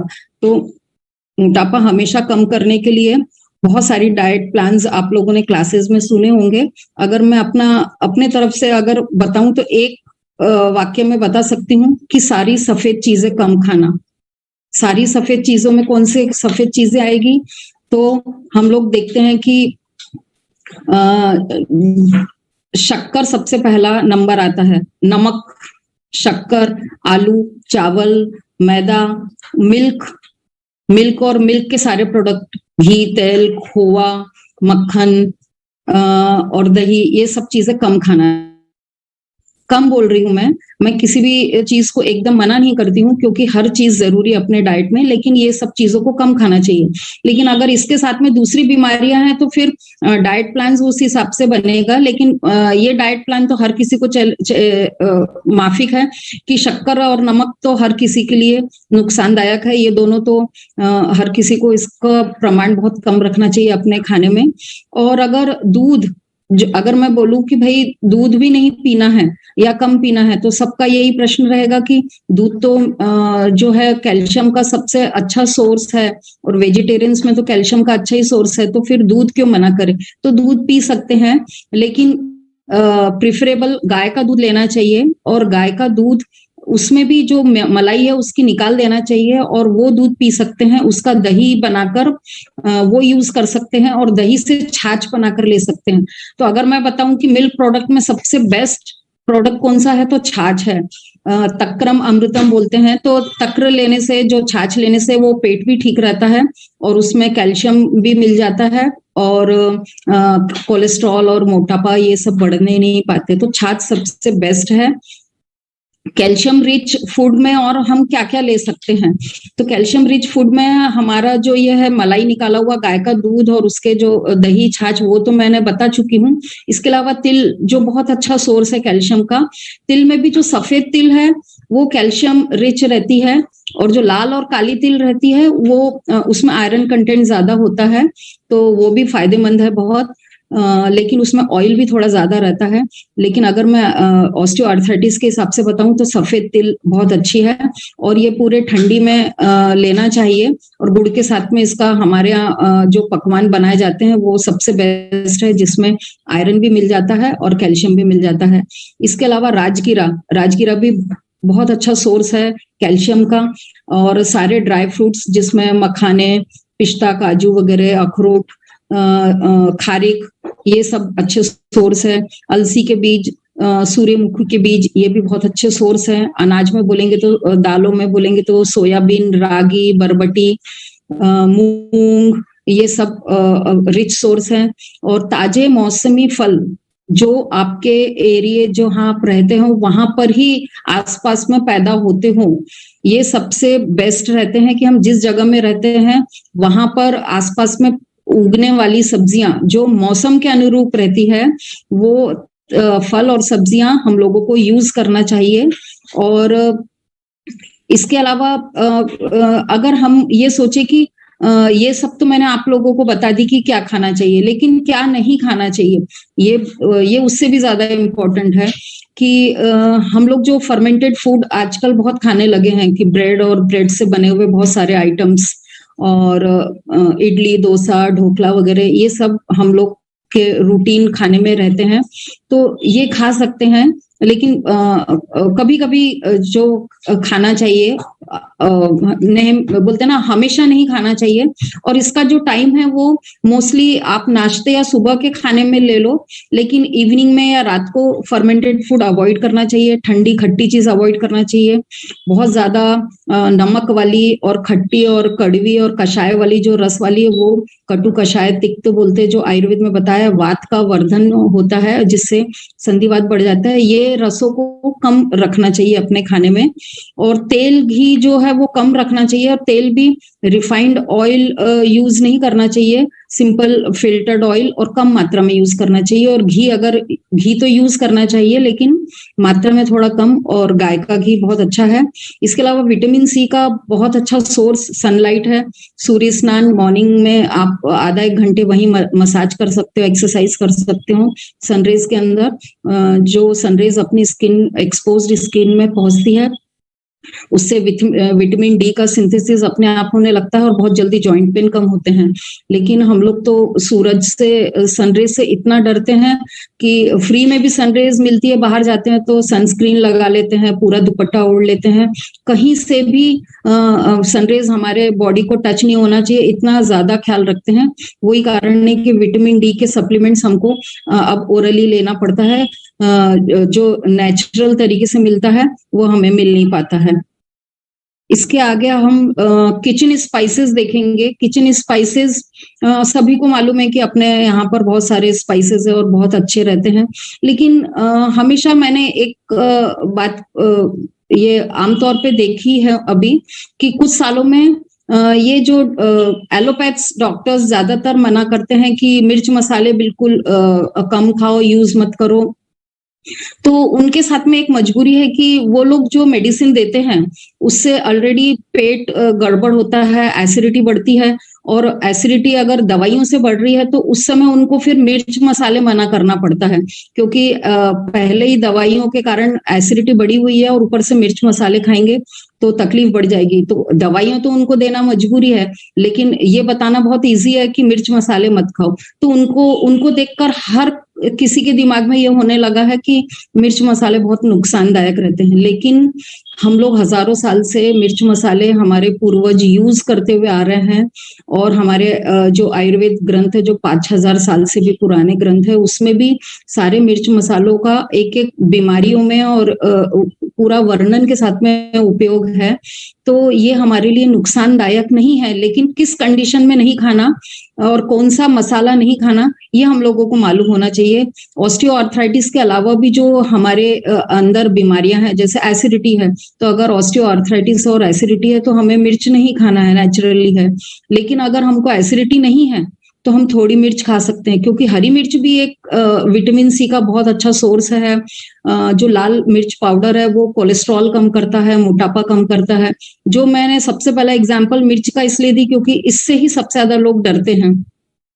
तो इससे डरने की जरूरत नहीं है, लेकिन अपने शरीर और अपने शरीर की बीमारियां और अपने आदतों के अनुसार हम लोग जो मसालों उसका चयन कर सकते हैं। बहुत सारे मसाले हैं जो बहुत फायदा करते हैं, जो कैल्शियम का भी रिच सोर्स रहते हैं, जैसे जीरा, उसमें बहुत अच्छा कैल्शियम रहता है, लेकिन पेट भी ठीक करता है। दालचीनी कोलेस्ट्रॉल कम करता है, वात कम करता है और पेट भी ठीक करता है।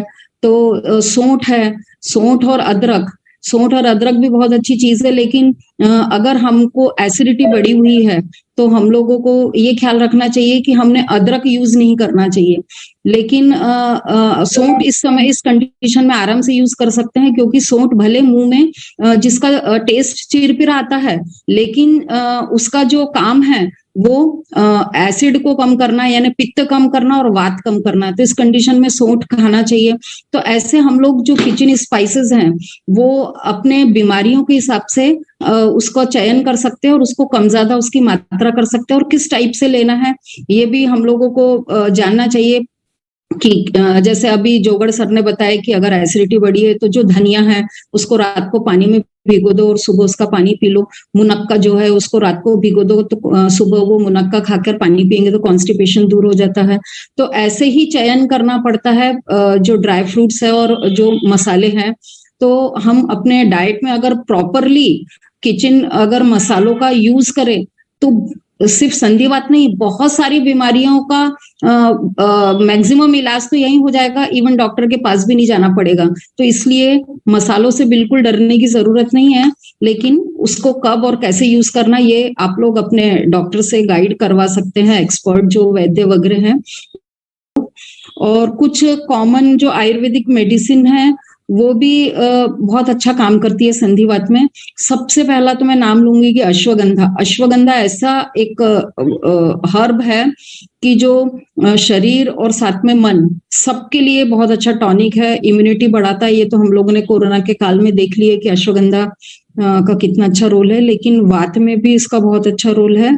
और जो मैंने जो कारण आपको बताए हैं कि संधिवात डेवलप कैसे होता है, तो ये जो जॉइंट का कैप्सूल है उसमें भी काम करता है, साइनोवियल फ्लूइड को भी बढ़ाता है, और जो हड्डियां हैं उसको भी मजबूत करता है। तो ये अश्वगंधा बहुत अच्छा पाउडर फॉर्म में भी ले सकते हो, बहुत सारी टैबलेट्स या कैप्सूल फॉर्म में भी मिलता है। जिस फॉर्म में या कॉम्बिनेशन ड्रग्स भी हैं तो वो आप डॉक्टर से पूछकर आराम से ले सकते हो है। लेकिन कुछ प्रिकॉशंस जो सीनियर सिटीजन के हिसाब से अपने घर में रहना चाहिए या लेना चाहिए वो बता देती हूँ मैं कि पहले तो घर में सबसे अच्छे लाइट से रहना चाहिए। अंधेरा रहने की वजह से जो पेशेंट है वो स्लिप होने का डर रहता है। और बाथरूम कैसा रहना चाहिए, तो बाथरूम में जो टाइल्स है वो चिकनी नहीं रहना चाहिए, रफ रहना चाहिए, साफ सुथरी रहना चाहिए, और उसमें लाइट्स प्रॉपर होना चाहिए। और ये ख्याल रखना चाहिए कि जो बाथरूम की लाइट का स्विच है वो बाथरूम के बाहर होना चाहिए। घर की फ्लोर भी साफ सुथरी, ड्राई और चिकनी नहीं होने चाहिए, ड्राई होना चाहिए, जिससे कोई हमारे जो बुजुर्ग है वो गिरे ना स्लिप होकर, क्योंकि अगर गिरेंगे तो बहुत जल्दी फ्रैक्चर होने के चांसेस रहते हैं। फुटवेयर बहुत इंपॉर्टेंट है कि हम जो चप्पल पहनते हैं वो चप्पल अगर ढीली हो गई तो उसकी ग्रिप खराब हो जाती है और चप्पल से ही हम स्लिप होते हैं। तो वो चप्पल जैसे ही अगर थोड़ी भी लूज हुई या उसकी ग्रिप खराब हुई तो तुरंत फुटवेयर चेंज कर लेना चाहिए। और फुटवेयर लाइट वेट रहना चाहिए, एक्सरसाइज के लिए प्रॉपरली शूज वगैरह यूज करना चाहिए। इसके अलावा अगर बहुत ज्यादा जॉइंट में तकलीफ है या जैसे नी जॉइंट में तकलीफ है तो आप लोग नी कैप्स वगैरह या जो अलग से घुटने के मोजे वगैरह बोलते हैं उसका उपयोग आप लोग कर सकते हो।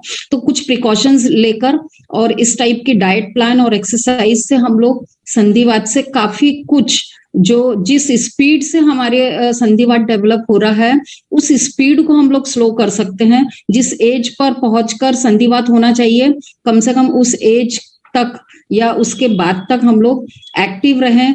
हम अपनी जिंदगी के आखिरी सांस तक अपने पैर पर चलते रहे, अपने हाथ से काम करते रहे और अपनी बॉडी के मूवमेंट्स के साथ में अपना जिंदगी का आनंद लेते रहे, अपनी तीर्थ यात्रा करते रहे, अपनी धर्म साधना करते रहे।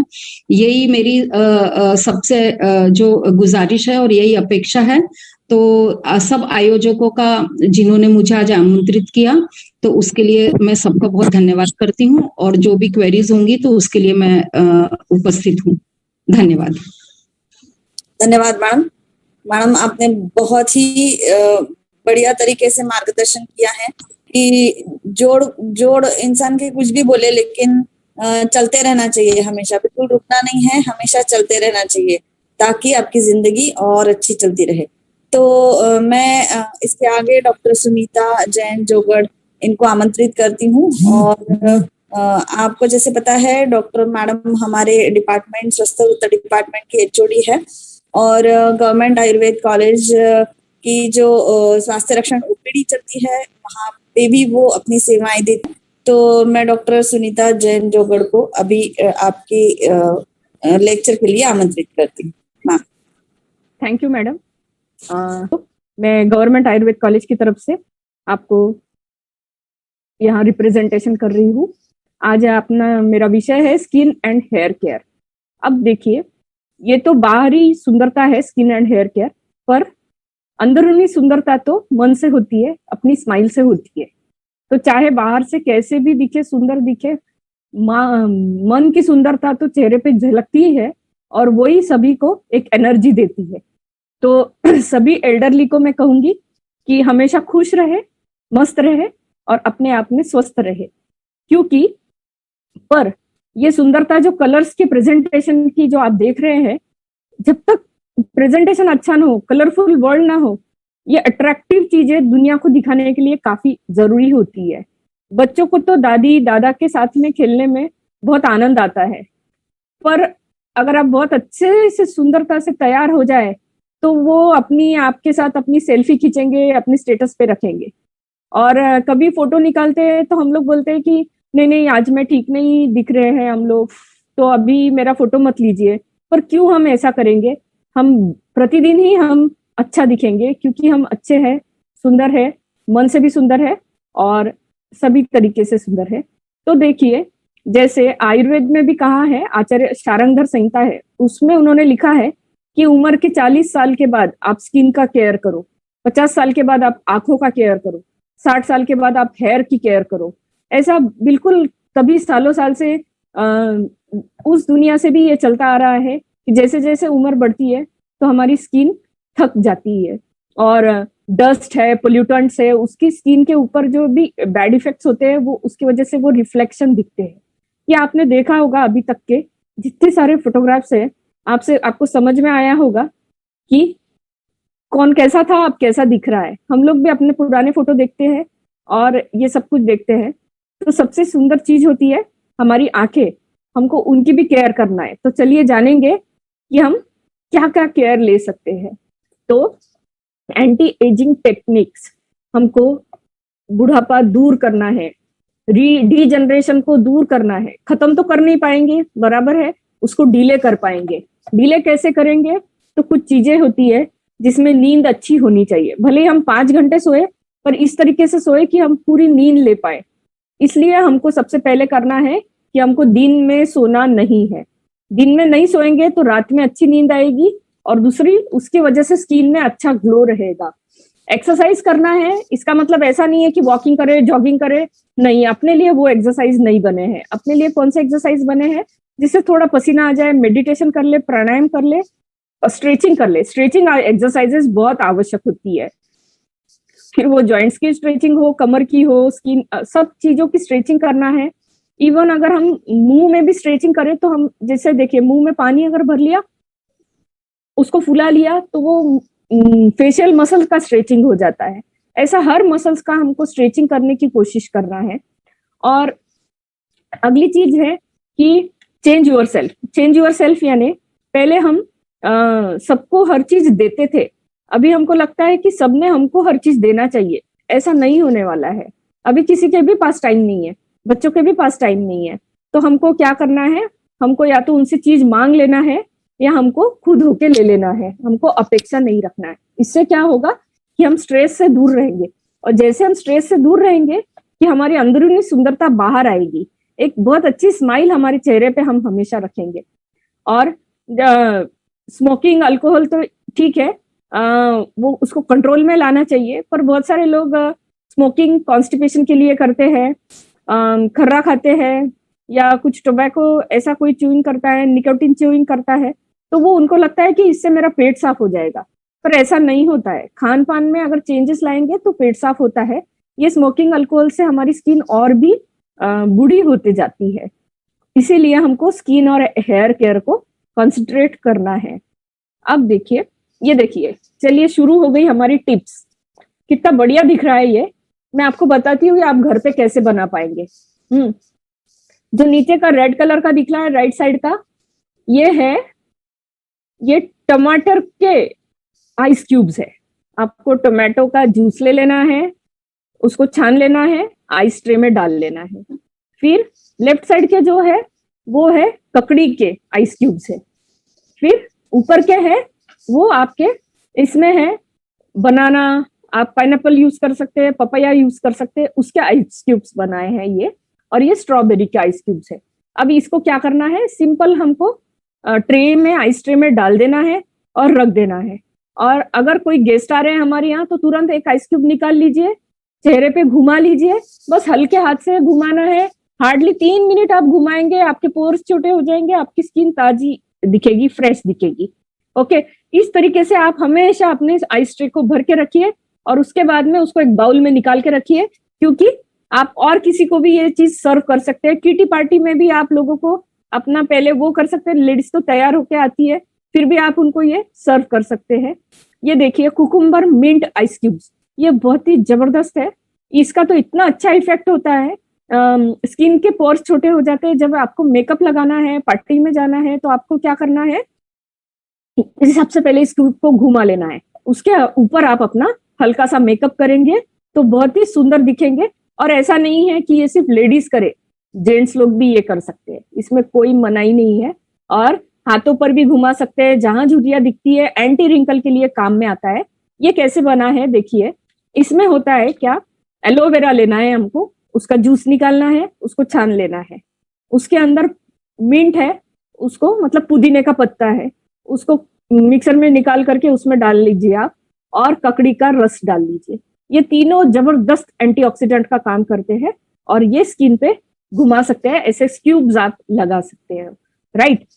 अब इसके अलावा क्या है, ये तो चेहरे के लिए हो गया, पर होल बॉडी स्किन के लिए हम क्या करेंगे, इसमें है अभ्यंग, आयुर्वेद का जो एक बहुत बड़ा वरदान है। अभ्यंग में क्या करना है, नारियल का तेल, जहां एड़िया फटी हुई है, स्किन कहाँ फटी हुई है, हाथों में क्रैक्स आ चुके हैं, पैरों में क्रैक्स आ चुके हैं, क्रैक्स यानी हल्के हल्के दिखने वाले जो लाइंस होती है उसको मैं बोलूंगी, तो उसको क्या करना है, हमको रात को नारियल का तेल लगा करके मसाज करना है और वो तेल को अंदर उसको एब्जॉर्ब कराना है। इसको मराठी में बोलते हैं मुरायला पाहिजे ते तेल। तो वो लगाएंगे तो आपकी स्किन इतनी ताजी दिखेगी कि आपकी स्किन में जो ग्लो आएगा, लोग पूछेंगे कि आप क्या करते हैं। और दूसरी एक चीज है शतदोत घृत, ये थोड़ा कॉस्टली आता है, 100 बार धोया हुआ गाय का घी होता है, ये भी बहुत अच्छा स्किन को ग्लो देता है। तो अभ्यंग और शतदोत घृत, ये दो चीजें एक्सटर्नल एप्लीकेशन के लिए मैं आपको एडवाइस करूंगी। अब बाहर की तो चीज हो गई, अब अंदर में इंटरनली हमको कीप हाइड्रेटेड, हमारे शरीर में द्रव का, पानी का जो मेंटेनेंस करना है हमको बहुत अच्छे से करना है। तो हम क्या करेंगे, पूरे टाइम हम लिक्विड इंटेक लेते रहेंगे। तो हम क्या करेंगे, दिन भर लिक्विड इंटेक लेंगे। लोग बोलते हैं कि दूध पीना चाहिए ओल्ड एज में, 500 ml 600 ml दूध की चीजें लेना चाहिए, पर जिन लोगों ने पहले कभी दूध पिया नहीं है, वो लोग अगर दूध एकदम से लेना चालू करेंगे तो उनको एसिडिटी बनती है, और लोगों को लगता है कि मुझे तुअर की दाल से एसिडिटी हुई है, एक्चुअली वो दूध से एसिडिटी होती है। तो ये हमको सोच समझ के करना है। जिसको दूध से एसिडिटी होती है वो दही की चीजें खाए, छाछ पिए, और दही खाने समय एक ध्यान रखिए, हमेशा दही 10 ग्राम से ऊपर नहीं खाना है। अगर आपको जॉइंट पेन से बचना है और अगर आपको स्टीफनेस से बचना है, और दही खाने से तो क्या है, स्किन में बहुत अच्छा ग्लो आता है, तो दही तो खाना है, तो कितना खाएंगे, 10 ग्राम, मतलब चटनी में कोशंबीर में जितना दही होता है उतना ही हमको खाना है, उससे ज्यादा नहीं खाना है। उसके अलावा घी का भी सेवन करना है, 10 से 15 ग्राम घी हम डेली खा सकते हैं। अगर तेल ज्यादा ले रहे हैं तो तेल को कम कर दीजिए, शुद्ध गावरानी घी को हम लेना चाहिए हमने। नहीं तो फिर है एक बहुत अच्छा एग्जाम्पल है सत्तू, जो दालिया फुटाना, जो रोस्टेड चना होता है उसकी दालिया बनती है, दाया मराठी में बोलते हैं उसको पीस लेवे, उसका पाउडर कर लेवे, आधी कटोरी 1 गिलास पानी में मिक्स कर ले और उसको नमक या शक्कर डाल के पी ले, या फिर मामूली नमक डालेंगे सिर्फ टेस्ट के लिए, या फिर उसको दूध में भी डाल के लेंगे। पर पानी की मात्रा को ज्यादा नहीं रखेंगे, क्योंकि अगर आपने ज्यादा पानी पिया तो क्या होगा, हमको शरीर में प्लेन वाटर की जरूरत नहीं होती है, हमको शरीर में क्षारीय द्रव, इलेक्ट्रोलाइट वाले वाटर की जरूरत होती है। तो हम दाल का पानी, छाछ, इस तरीके से जलजीरा का पानी, इस तरीके से लिक्विड इंटेक की क्वांटिटी दिन भर में 5 या 6 सर्विंग्स, उसके साथ में हम जूसी फ्रूट्स भी ले सकते हैं, जैसे मौसम्बी है, अनार है, ये जो सीजनल फ्रूट है, नींबू शरबत है, डायबिटीज है तो नींबू पानी नमक डाल के लेवे, सबसे बढ़िया स्किन की को हाइड्रेट करके रखती है ये सब चीजें। इस तरीके से इंडियन जो है बेवरेजेस अलग टाइप के, कड़ी है, कांजी है, पुदीने का शरबत है, नींबू का शरबत है, कावा है, इस तरीके से अलग अलग हमको लिक्विड इंटेक लेना है। और साथ में ही स्किन केयर के लिए सबसे सुंदर है, बालों को झड़ना रोकना है तो हमको नाक में 45 डेज के लिए गाय का घी या नारियल का तेल 2-2 बूंद दोनों नथुने में डालना है, जिससे हमको नींद अच्छी आएगी, गर्दन में दर्द नहीं होगा, हैंड शेकिंग ऐसा होता है किसी का तो वो भी नहीं होगा, पैरालिसिस के पेशेंट्स के लिए ये बहुत अच्छा है, नाक में तेल डालना। स्मृति नाश यानी हम चीजें भूल जाते हैं वो करना। अगर हम रात को खर्राटे लेते हैं तो नाक में नसें करने से भी हमारे पार्टनर को, मतलब अंकल या आंटी को, नींद अच्छी आएगी। अदरवाइज क्या होता है, पार्टनर के खर्राटों से दूसरे की नींद खराब हो जाती है। तो ये नसें एकदम बेस्ट बून है आयुर्वेद का, जो सब लोग कर सकते हैं। 2-2 बूंद दोनों नाक में नारियल का तेल या गाय का घी 45 डेज तक डालने से बाल झड़ना भी रुक जाते हैं और बाल नए जो आते हैं वो काले आते हैं। तो ये आपके लिए सबसे अच्छी गिफ्ट है आज मेरी तरफ से, आप करिए घर पे। दूसरा है नेती नेजल वॉश। ये करने से सांस अच्छी आती है, फेफड़े अच्छे काम करते हैं और फेफड़ों से भी डिटॉक्सिफिकेशन होता है। बस्ती से है, पेट साफ ठीक से होता है, ल्यूब्रिकेशन मिलता है इंटेस्टाइन से। और जैसे ही अच्छी अच्छी जो चीजें खा रहे हैं वो अगर अच्छी मात्रा में एब्जॉर्ब हो जाती है तो वो अल्टीमेटली स्किन को ग्लो देती है। तो पंचकर्मा भी आपके लिए सबसे अच्छी चीज है। हेयर फॉल के लिए आपको करना है शिरोधारा या हेड मसाज। तो कैसा करना है हेड मसाज? गरम तेल करेंगे और 10 मिनट के लिए गरम तेल को मसाज करेंगे और उसके बाद में गीला नैपकिन जो है, टॉवेल जो नैपकिन गरम पानी में डाल करके उसको बालों के ऊपर रख लेंगे इस तरीके से, तो जिससे सेक मिल जाएगा। अगर आप पंचकर्मा सेंटर में जाके हेड मसाज करा सकते हैं तो आप उस तरीके से कराइए, आप नहीं करा सकते तो आप घर में ये चीज करिए। शिरोधारा तो ऐसी चीज है कि वो आदमी को 1 साल जवान कर देती है। अगर एक भी शिरोधारा करी तो भी आपको उसका 1-1.5 महीने तक एक अच्छा इफेक्ट रहता है। तो ये अलग अलग आयुर्वेद के जो हेयर केयर ट्रीटमेंट्स है ये बहुत अच्छा काम करते हैं। इसलिए मैं बोलूंगी कि शिरोधारा या शिरो अभ्यंग करिए, हेड मसाज करिए। आंखों के लिए नेत्र तर्पण होता है, जो आंखों के अगल बगल में जो सफेद हिस्सा है, जो हमारा धुंधला हो जाता है, मतलब डर्टी हो जाता है कंजंक्टिवा, इतने उम्र से उस पर डस्ट पॉल्यूटेंट्स होने से आंखें अपनी बहुत सफेद नहीं दिखती है जैसी बच्चों की दिखती है। तो उसके लिए ये नेत्र तर्पण, ये जो ट्रीटमेंट है ये बहुत अच्छी काम करती है। पर ये पंचकर्मा सेंटर में होती है अंडर ऑब्जर्वेशन, ये घर पे नहीं कर सकते हम लोग। इस तरीके से आप फेस पैक लगा सकते हैं। फेस पैक में क्या करेंगे, बहुत सारे नमूने के फेस पैक आते हैं मार्केट में। एक फेस पैक ला लीजिए, उसके अंदर आप टोमेटो का जूस डाल दीजिए, या नहीं आपको फेस पैक की पाउडर मिल रही है तो आप क्या करिए, पका हुआ केला, ये मैंने पका हुआ केला ही लगाया पेशेंट को, पके हुए केले की पेस्ट कर लीजिए। पका हुआ केला बच्चा खाने को नहीं देखता है, वो फेंकने में जाएगा, उससे अच्छा आप उसको दोनों हाथ से क्रश कर लिए, मैश कर लिए एक जैसा, और फेस पे पैक करके रख दीजिए 10 मिनट के लिए।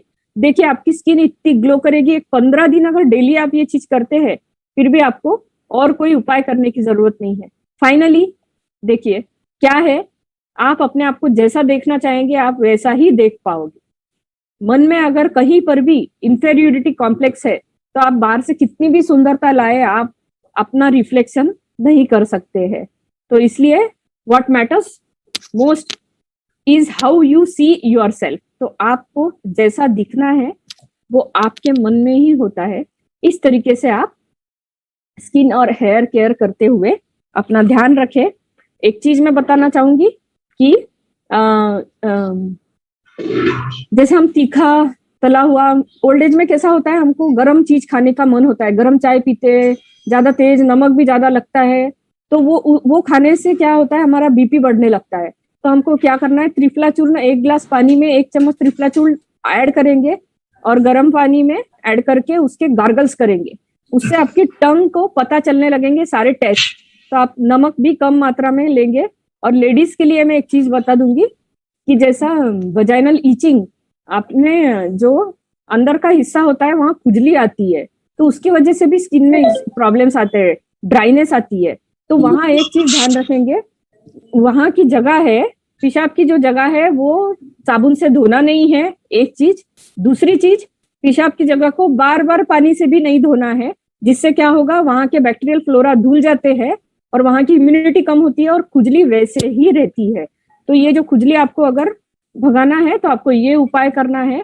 और ड्राई स्किन के लिए जो मैंने आपको बताया है, दूध में अलग अलग टाइप के उपटन, नारियल, अपना टोमेटो का प्रयोग करें, पपैया लगाए, केला लगाए, तेल, नारियल का तेल लगाए, इस तरीके से करने से आपको बहुत फायदा होगा। क्योंकि डायबिटीज, लीवर और किडनी की दवाइयां जो शुरू रहती है उससे शरीर में ड्राइनेस आती है। तो इसी के साथ मैं अपना सेशन खत्म करती हूँ और सभी को धन्यवाद। धन्यवाद madam, thank you so much. अभी मैं आनंदमल जी सेठिया से अनुरोध करती हूँ कि अभी आगे की सूत्र वो संभाले। बहुत बहुत धन्यवाद रोशनी जी आपका। आपने बहुत अच्छे तरीके से मन संचालन करते हुए आप आयुर्वेदिक कॉलेज की पूरी टीम के माध्यम से जो उपदेश, जो हमें टिप दी, हमारे लिए बहुत ही काम की, खासकर सीनियर सिटीजन्स के लिए जो प्रॉब्लम्स होती है उसके लिए बहुत ही अच्छी जानकारी हमें मिली।